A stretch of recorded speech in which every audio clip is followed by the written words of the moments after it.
Hey, what's up, kids? How's everybody doing? Let me get to the screen where you guys, I see Herman Aramillo and Yasir back for round two. Just came off the other one. Anyone else want to say hi, check in? Yes, phone is off. Let me get to marketer webinar. All right, no one else wants to say hi? Let me know who's lurking there. All right, there's Jedi David Feinstein. Good to see you. Marhaba equal hello. Okay, good. Please remember the privacy policy. This is members only. Do not be posting this. Do not be linking this. I will hunt you down and kill you. This is only for the members of the group and obviously confidential information. So we need to keep it that way. Hope everybody's having an amazing day. By the way, notice, because I forget, who was it wanted to go from one group to the, somebody was joining the second group. You may not have noticed the price went up to $7,000. So, but what I've done is for you guys who are here this first year, whenever your renewal is, I've grandfathered it so you can come in, you can renew at the same price you joined. But new people who are joining today, it's, you know, for a couple of weeks, it's been $7,000. So I forget who, somebody was in one track and wanted to join the second track, and then it wasn't coming up at the lower price because it has increased. So that's why. All right, so let's talk about something I put in the Direct Selling Daily page, which was the dangers of small sample size. And really what I want to talk about with you guys this month, hey, Annette, good to see you. Just some leadership topics that I think are really important to people who have a large team. And the first of these is this small sample size, which, you know, I've done a couple of I was actually talking about it at my event this weekend for my team. I talked about it on the Direct Selling Daily page. But, you know, I want to go a little deeper because I think we have this manic depressive tendency in our profession that borders on bipolar. And I'm not saying that to be disrespectful to people with mental illnesses or going through counseling or coaching and any of that. I mean this seriously, and I don't mean it in a, I'm not doing it in a way to insult anyone or be derogatory to anyone. I'm saying I think we really have some manic depressive tendencies in this because of the makeup of who we are as leaders in the profession. I think, and I see it in my own leaders, I see them at the highest highs and then the lowest lows, right? Because when you have leaders, that's what you get to experience with them, is the exhilaration of the summit when they have just reached the top of the latest mountain they climb, and the despair and despondency when things don't go the way we always want them to go. And I'm guilty as charged of all of this stuff we're talking about.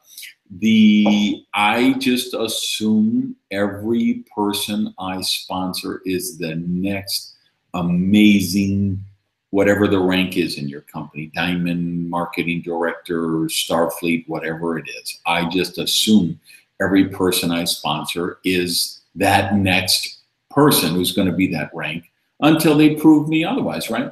And that's good, and I don't ever want to lose that. That is my gift. You guys who are also in the influencer track, you remember when I was relating the story about running the Speakers Association and finding new talent and suggesting they might want to get on the leadership track and go through that. That's really this great gift I have, is that I can often see the talents and potential in people before they can see it with themselves. And I'm sure a lot of you guys in this group are the same way. You're talent scouts, and we expect the best from people. But we've got to watch that while we have that optimism, we can't get so high in the highs that we're despondent and suicidal when we get to the lows.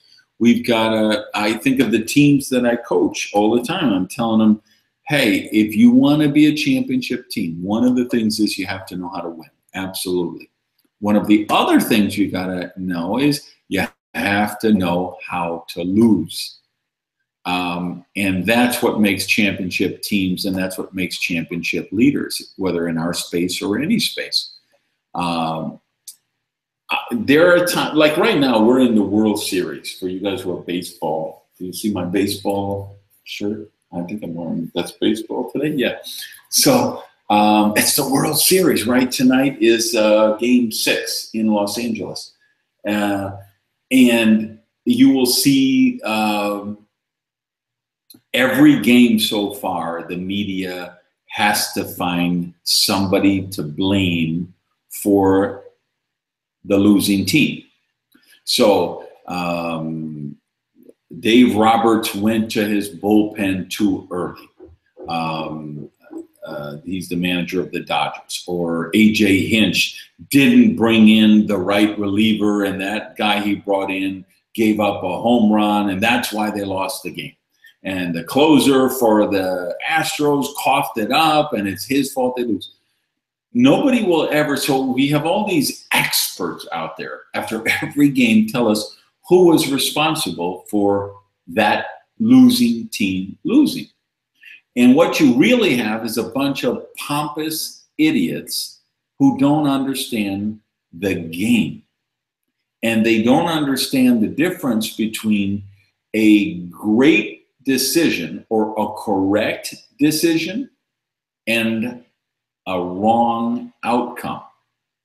So if you're the manager, A.J. Hinch of the Astros, and you have a closer, and that closer has been your go-to guy all year, and now it's the World Series and it's a tight game and your team is up by 1 run and you got to bring in a pitcher, the smart, correct move is to bring in your closer. And you know what? Sometimes you bring in your closer and he leaves a pitch in the middle of the plate and the guy up in the batter's box squares it up and it goes into the bleachers and it never comes back. And that's a home run and it wins the game.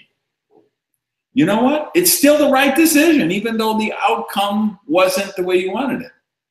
And sometimes you just got to tip your cap and say, congratulations to the other team. They played better than we did today, and they won the game. And that's what I got to do with my players when they lose. Like, we literally lost 2 games last Sunday. It's the first time. This is this new team I'm working with. We've been undefeated. We were the last undefeated team in the league, right? And they've never lost. And now on Sunday they lost. And I was like, okay, now we're going to see what this team is made of. Now we're going to see the character that we have. Because it's really easy to be optimistic and positive and keep focused when you're winning. But the championship teams, see, they know how to lose. Because the teams that don't become, and this is true for all leaders, right? So I'm not telling you this because I want to talk baseball. I'm talking about the principles that guide the leadership in our profession. The ability to lose without finding blame. The ability to lose without attacking other members of the team. Like we've got a group meeting. Chat for the team, and then one of the guys is sending me private messages where, well, the guy at third base and the guy was playing, and I'm like, stop this now. You went 1 for 4 in the second game. You're one of my mashers. I need you to go 3 for 4. Let's work on what did you do that we can fix so you go 3 for 4 instead of 1 for 4.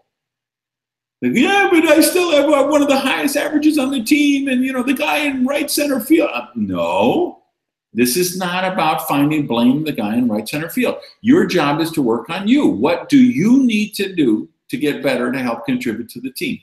And we don't need to pick apart anyone else. We don't need to attack anyone else. We don't need to find blame with anyone else. We need to sweep our own stoop in front of our own door. So if we can teach people, same thing with, you know, the other thing with, this is a beginning league, right? It's a D division, I mean, it's the beginning recreational division. It's co-ed. There's people, they don't even know what base to run to when they first join. So there's going to be errors, right? I mean, you see, watching the World Series, there's guys who make $25 million a year. They still make errors. So what's the chances my beginning people just learning the game are going to make errors? So what I've got to learn as a coach, and believe me, I got to work on this all the time, is the ball is coming right to him. It's in the glove and he drops it. I got to know that's D division. That's going to happen. I can't get upset when my guys make errors. What I got to do is prepare them mentally for how to respond when those errors happen. And that as a team, they pick each other up. And again, it's not getting too high and not getting too low. I have a guy on the team who wants to be a good team player, and he's not as physically gifted as some of the other guys, so he's more in the dugout. He's not playing all the time, and so he's trying to be a good teammate, and he's trying to cheer on the team. But what will happen is the other team gets a rally, and they score a run, they score another run, and now there's two guys on base, and somebody drops a ball, and two of them score, and now there's another guy, and he's like, come on, guys, we gotta be. And he starts to get this shrill, panicky voice. And I gotta go over and say, dude, I need you to not get hysterical. Because when you try to cheer them on in that hysterical voice, you're making them more nervous, and now they're gonna drop more balls. So I need you got to practice the pilot thing when they say, oh, ladies and gentlemen, we're going through some turbulence right now, where they just, oh, okay, everybody, everything's calm. Mommy and daddy are okay. The pilots relax, because if, the plane is buffeted around and jumping up and down, and the pilot comes out and says, ladies and gentlemen, get back to your seat. Make sure your seatbelt. I mean, there's panic, right? So your job in our business, our job is, and this is going to take me to the second thing that I want to talk about, is the emotional keel that we got to have as leaders. Is we can't get too high, because if we get too high on the high notes, we're going to get too low on the low notes. So we don't need to go. Some of you saw the video where this last time my team won the World Series, and I made the last play of the game, tagging a guy out at home plate. It was literally, I don't know, it was 26-25 or 25-24, and the other team was bringing the tying run to the plate, and I took the throw, tagged the guy out, showed it to the blue, dropped the ball, and everybody who watched the video, I was like, why weren't you jumping up and down?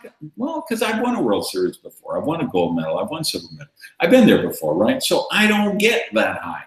I expected to win that World Series. I expected to make that play. So I didn't go all crazy and, afterward everybody was with the champagne bottles. And I didn't do any of that. I celebrated in my own way, which was known, hey, I did it. We did it. We accomplished it. I don't get that high. And as a result, I don't get that low. And when you see that guys who are throwing their bats and slamming down their helmet, that doesn't serve them. And when you see that in our space and direct selling, leverage sales, it's really dangerous. Now, how does this come into play when I talk about small sample size and this emotional keel? Let's pretend, for the sake of the argument, that your product is lemonade, that you have a bunch of drinks and your number one selling product is lemonade. So your leadership team creates a duplicable system, and you have home meetings. And you have this snazzy 20-minute video which shows the product line, the comp plan, how they win a bonus car, how they win the trips, and join fun and seasons in the sun. And so the view, you know, the system is you play the video, and then after the video, you take out your pitcher of lemonade, you give everybody a sample of the lemonade, and then you answer questions and sign up people. You get a new team member. They have their first home meeting. They play the video, then they hand out the lemonade, and their top prospect they were so excited about says, oh, wait, no, I'm allergic to lemons. Sorry, I can't drink that. I promise you, you're going to get a hysterical text or WhatsApp or phone call. Oh my God, you got to change the system. What are you telling people to do lemonade after the thing? Because I just had this amazing guy. He's a minister with the church with 2,000 people go every Sunday. He's president of the Chamber of Commerce. He was an Olympic gold medalist. He's got a local radio show. He has a column in the newspaper. He's the most influential person in the city of Omaha, and he's allergic to lemons. And now he didn't join because I gave him lemonade and he took a sip and he had an epileptic seizure and they took him in an ambulance to the hospital. What is that? That's a small sample size, right? And get it that, you know, I can take out lemonade or lemons and I can add maltodextrin, or I could change it to soy. I could change it to bananas. Do you understand? There are people who are allergic to bananas. There's people who are allergic to apples. But your new team member, they don't want to hear that. They're not going to think about that. They're not going to look at the averages. They're going to say, I had my best prospect here. I did a one-on-one and he's allergic to lemons. So your system doesn't work. Same thing. You create a new recruiting video. You put it out there. You're going to have someone, they're going to invite 3 people over, they're going to play the video for them, and none of the 3 sign up. And they're going to call you again, text you, WhatsApp you, whatever. It's going to be a hysterical message. The system isn't work. The video sucks. Why did we do this crappy video? It doesn't work. Why? Small sample size. You've got to keep that emotional keel, like, Darla, here's what I need you to do. I need you to keep doing these home meetings the way we're talking about it. And after you've done 20 of them, let's talk. Then we've got, pollsters call this a valid sample, meaning you've got to have a certain threshold of responses. And then when we get to a valid sample, we literally can poll 1,500 people and see how 5 million people are going to respond. And it's amazing how accurate they can be if you have a valid sample. So now, of course, we need to test and track and modify. And whether it's a new booklet, whether it's a new recruiting video, whether it's a new training process that we put people through, we want to monitor the results and we want to modify them. We want to learn what works great, what doesn't work so great, and then how do we modify to make it better. But do not allow yourself to get too high or too low and lose your emotional keel, and don't be influenced by small sample sizes. All right, next thing I want to talk to you guys about is be willing to show the process. Be willing to reveal all of your deepest, darkest secrets of how you build the business. Now, this is what I mean by this.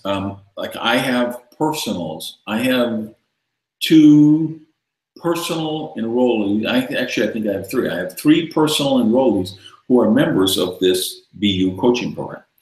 I'm teaching how I, like different sessions, right? I'll talk about how I work with my personals, how I work with my leaders. I'm not afraid to do that here because what I'm doing, I can do it with integrity. And I can look any one of these people who are personals in the eye and they say, hey, I was on I watched the webinar yesterday and you said what you do to help motivate your personal is ABC. Is that what you're doing with me? You're doing ABC because you're trying to motivate me to be better? And I can say, yes. As a matter of fact, I am. That's exactly why I'm doing ABC with you, because I believe it will help motivate you, right? So this is really this is kind of one of those deep psychological things that I think really has a real bearing in what we do in terms of developing leaders in the profession. If you've done my advanced training, a lot of it, you know, I talk about the tools of influence. And for example, one of the tools of influence is inclusion. One of the tools of influence is exclusion. So, for instance, I have a person I'm working with, and they stopped sending their counseling reports to me.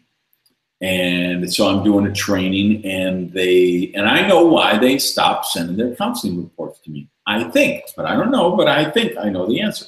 So I'm doing a training, and I'm talking about counseling and people who disappear. And so this person comes up to me at the break and says, well, the reason I stopped sending counseling reports to you is because you made me mad. Okay. So she figured that was going to get me to say, and what did I do to make you mad? But I didn't bite. So, okay. Just remember, if you don't send counseling reports, I can't help you. So training goes on. Later on, after she comes up to me, and and I'm talking about the leadership group that I have in my team, and it confirms what I thought was the case, why she was mad at me, which I knew was going to happen, because I do things on purpose. I don't do things by chance. I don't do things by accident. I do things on purpose. So I have a leadership group that I'm working with for our team.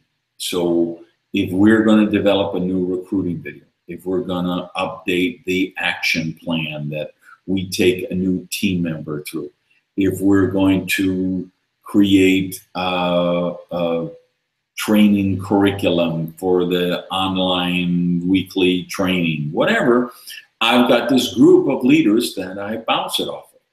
And one of the determinations that I make in selecting people for that group is what they're doing in the field. Obviously, what rank are they? How much, what are they qualifying at? What kind of success have they had? But I don't just base it on a certain rank. It's like, will this further their development, or will this be a distraction? Because if somebody's not qualifying, not increasing their volume, they're not growing their team, if I give them a leadership responsibility, that's not going to help them. That's going to harm them, because that turns into a distraction for them. And make sure you get this, guys. This is $1 million tip, what I'm talking about. You can create monsters in your team by turning people into professional support structure, meaning they become your IT person. They become your website person. They become your event person, right? So you can turn somebody into your event person. They always go early. They always check the room. They create volunteers. They run the registration for people at the desk. They handle the breaks and the refreshments. They've got the agenda. They're the stage manager. They just run your events like clockwork, and you can just show up and be amazing on the platform, and you're going to have a successful event that helps everybody in the team. But it doesn't help everybody in the team. It helps everybody in the team but one, because one of those people is your amazing event person, and they are so busy for 2 months planning this event that they don't do any recruiting, they don't do any building in depth, they're not getting any customers, that is a distraction for them. And they become your professional event support superstar, and it kills their business. Somebody give me an amen if you get this, please. Let me know you guys are still alive out there. The replay too, you guys can do it, because I always like to go back and look, check, what's the discussion. So this, this person, so they come to me at the event afterward and say, well, I know that you've created this group, and why am I not in this group? And I say, because I'm afraid it will be a distraction for you at this point. And I need you, I don't want to be a distraction for you. I want you to be successful in the business. And we've got to get you to this, and I name a rank, and get you qualifying at that rank. And right away she said, well, what about so-and-so? I know they're in your group and they weren't qualified at that rank. And yes, it's true. They had a week, 2 weeks ago where they weren't qualified. But most of the time they're qualified at that rank. And they're a strong volume at that rank. And you're not even close to that kind of volume or that kind of qualified. So who do you recommend to support this topic? For example, in event. I'm not understanding the question, Herman. Will you try to word that a different way? Because I'm not sure what you mean by that. So when I say, so while he's writing that, I'm going to go back and kind of tell you why I'm telling you this. So in other words, that's a process I use for exclusion, right? I talked about inclusion, exclusion. So when I include someone in the group, that's a big deal. That's using a tool of influence, which is exclusion. If I'm not inviting someone to that group, that committee, that whatever, that's another tool of influence, which is exclusion, right? But I'm not afraid to do this in the light of day. In other words, I don't play games with people. I don't manipulate people. I set criteria, and I'm willing to stand by that criteria. And even though it may mean somebody is mad at me or they don't like me at that moment, my self-esteem is strong enough that that isn't going to affect my decision. I'm going to do what is okay, you got it, perfect. What is the highest good for this team member? And I'm going to tell them this is why I made that decision. And that person could get on this broadcast, right? They could join this group, and I wouldn't change the topic any, because I'd be afraid of hurting her feelings or hurting it. No, I'm willing to show the process, because I keep the process a meritocracy. I don't play favorites because somebody's cute or sexy, or they're sweet to me, or they give me presents, or they send me nice emoji messages on Facebook. I have a meritocracy. I have a criteria for which I make decisions. And this is really, really important for each of you. Two other things that I want to talk about in terms of leadership this week. I got a chance to spend some really quality time with Luca Maloney, who is also a member of this group. And I don't see him on today, so I think he's usually on the replay. But we were talking about creating culture, and he brought up an example that I think is relevant to everybody in this group, which was, he said, hey, we're a wellness company. So what kind of culture are we creating with wellness? So he's a guy who joined the business years ago. He joined what he thought was the business, I think about 12 years ago, in a money game, in a company that said they were a network marketing company. He thought he was joining a network marketing company, but it was a money game. And he didn't know it was a money game until, I don't know, like 5 years later, whichever year, what was the year I wrote my manifesto? I think it was 2009. He read my original manifesto and said, oh my God, I'm in a money game. Because he really trusted me, believed me. He had bought all my books and audios and videos and everything. And he was really a student of everything I teach. And so he, you know, I had strong influence on him. And when I put out the manifesto, he read it and said, oh shit, I'm in a money game. And so he left and he went and joined a legitimate company. And the company he joined is a wellness company. And over the course of 7 or 8 years, whatever that's been, he has lost 60 pounds. And he went from a guy who was not health conscious at all to a guy who is very health conscious, and a guy who actually runs, he did the Ironman. Actually, I think he's done a couple of the Ironman. So it wasn't the point that he became health conscious. The point was what he does to create culture about health conscious. In that he, and I'm in WhatsApp groups where Lily has got video of him crossing the finish line on the Ironman and posted that video, or WhatsApp or Instagram or Facebook groups where he's showing the training he's done for those events. And then what's happened, he has other leaders who have started doing Ironmans and triathlons and things like that, and they're training for him, and they're posting content, and they're creating that culture where people say, oh yeah, we're a wellness company. We're supposed to do healthy stuff. We're supposed to be involved in healthy eating, healthy activities. But our job as leaders is we need to create that culture.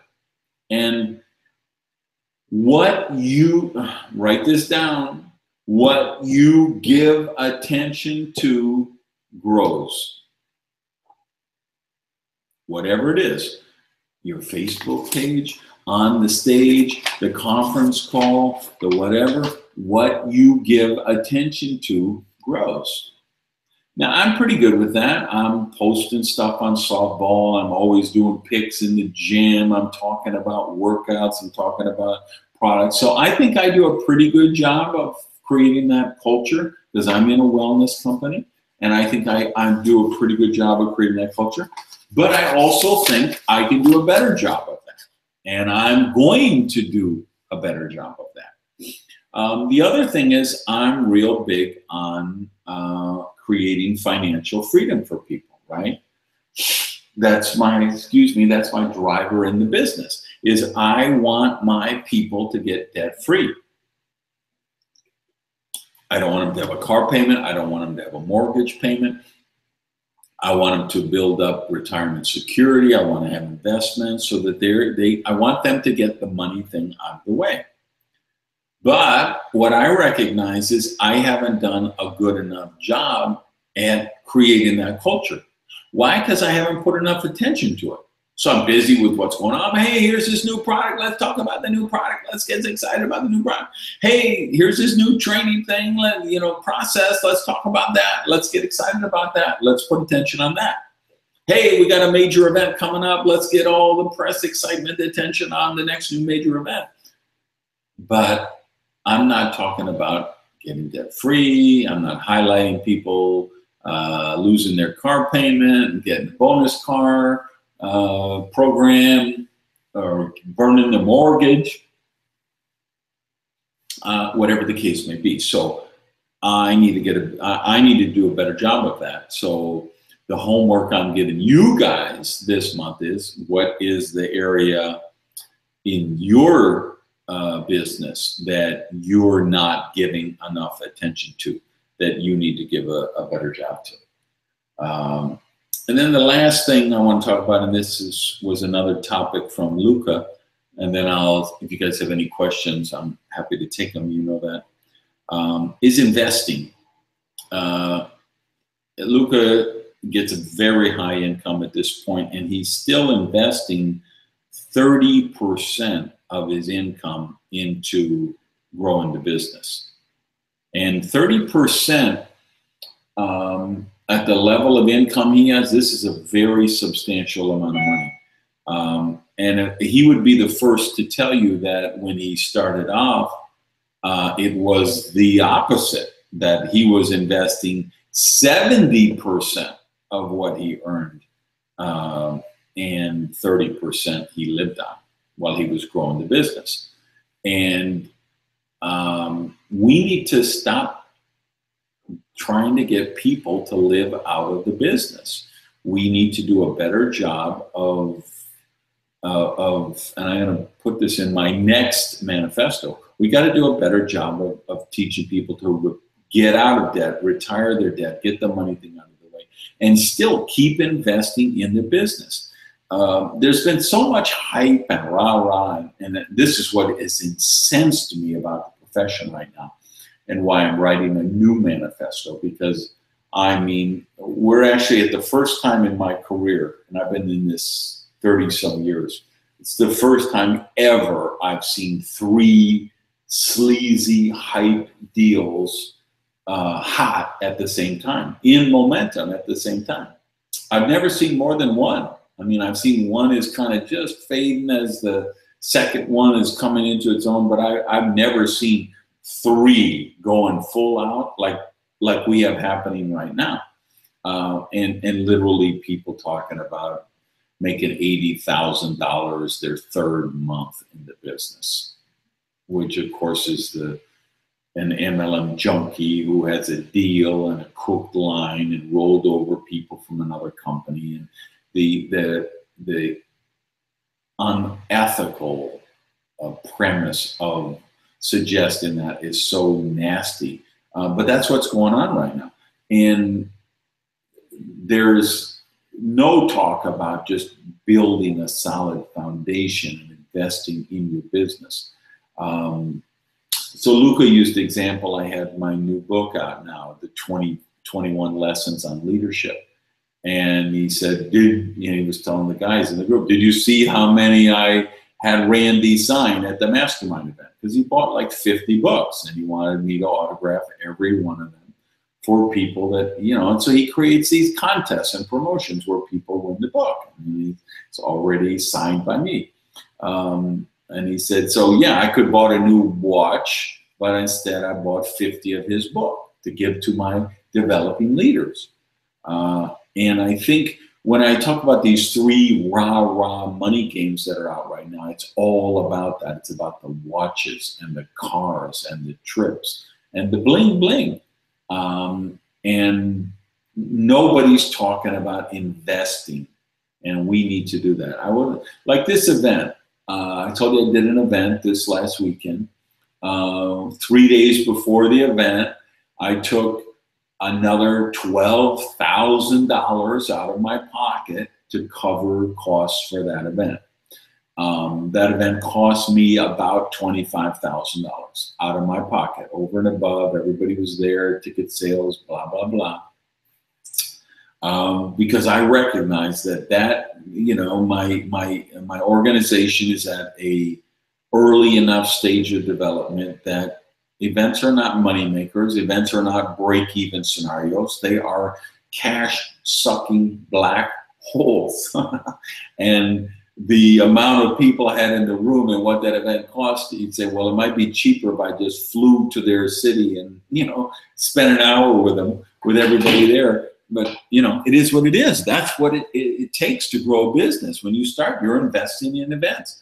And I look at, how do I get people over the line? How do I get them to the tipping point? How do I move them from hope into belief? And the answer is always comes back to major events, major events, major events. So I'm always, when I'm starting off a new team, I'm always willing, or a new market, a new country, I'm always willing to invest in events.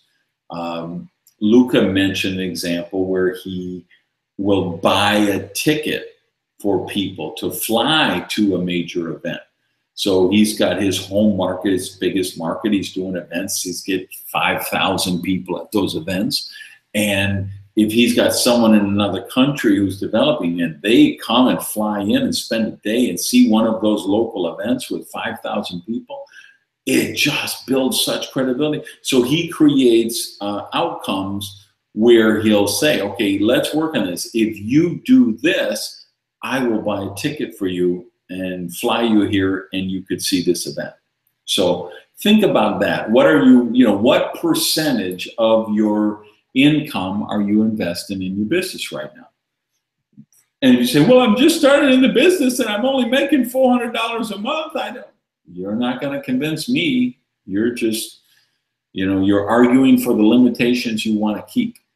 Because if you're making $400 a month, you should be investing all of that into your business, right? Because you shouldn't be trying to live out of that $400 a month. If you're starting off and you make $400 a month in your business, that whole $400 should be poured back. And then when it's $600, you should be pouring the whole thing back. When it's $800, you should be pouring the whole thing back, right? Because that's, the path to success in our profession is not to come in and try to live out of the business in 6 months. The path of the profession is to reinvest everything in the business, building the base of residual income and creating, again, because everything we talk about, remember, it's always about not just what we do, but what's the culture that we create through the teams. All right, last homework thing I want you to really work on this month is competence breeds confidence. And confidence drives the activity in our space. Confidence is what gets people to pick up one of these and make an invite.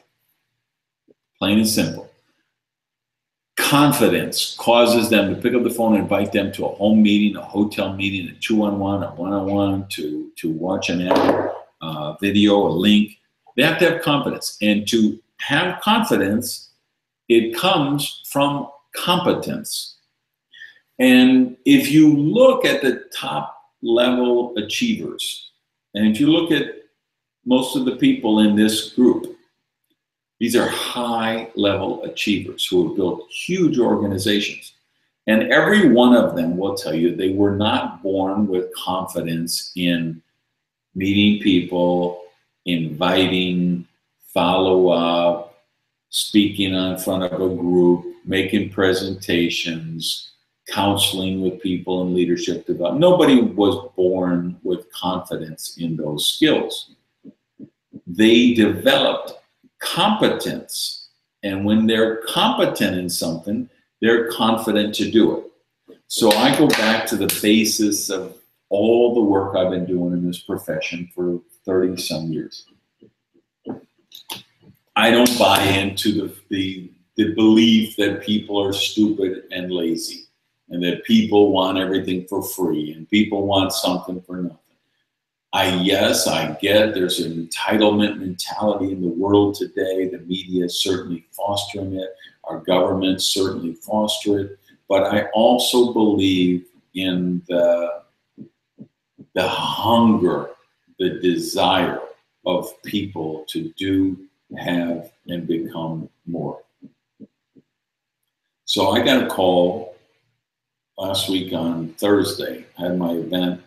It's going to be Friday night and then all day Saturday. And the call I got was, hey, I do not have money for an airplane ticket. I do not have money for a hotel. If I come to the event, I'm going to need to drive 6 hours in my car. I'm going to have to get up at 3 in the morning and drive 6 hours to be there by 9 a.m. on Saturday. And then after the event finishes at 5, I will need 6 hours to drive home. Should I do that? Is coming to the event worth that? And my answer was unequivocal of absolutely it's worth that. Now the event also had it open on Friday night, right? So if this person would have asked me, hey, and I'm gonna have to drive 6 hours and then I don't have money for a hotel, so I'm going to need to sleep in my car on Friday night. And then, is it worth doing? I would have still said yes. Now, she didn't ask me, so I didn't tell her, you should do that. It's not my place to tell someone to do that. That hunger has to come from within, right? But I knew that I had an event that could teach her skills that would make her competent. And that with that competence, it would breed confidence. And I know the next step is confidence breeds success. So that's your homework for this month. What is your job as a leader? What do you need to do? What are the things, the skills that you need to be teaching on your team to develop their confidence? What are the skills that you need to work on personally to develop your own confidence? So what's the competence you need to develop that breeds confidence, so you have the confidence to be more successful? And then more importantly, what are the skills you need to be teaching your team that gives them competence so they have confidence, and that confidence breeds success? That's all I got. Thanks for being on. Questions, comments, death threats?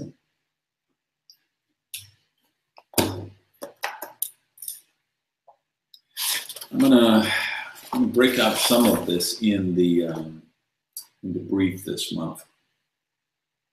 Debating maybe the investing thing, because it's one thing to say invest in your business, but you know, some people think investing in the business is buying a new Rolex, because then their team is going to be so impressed with the Rolex that you know, that's going to inspire them. But instead of the Rolex, if you were buying a plane ticket for them to the corporate headquarters, if they achieved a certain outcome, that might get you a lot better return on investment than that Rolex ever would. All right, thank you, Herman. Yes, I'm excited about this content this month. I think it's really important for you guys. I think you can, you know, really work on it. I think it can make a real difference for you.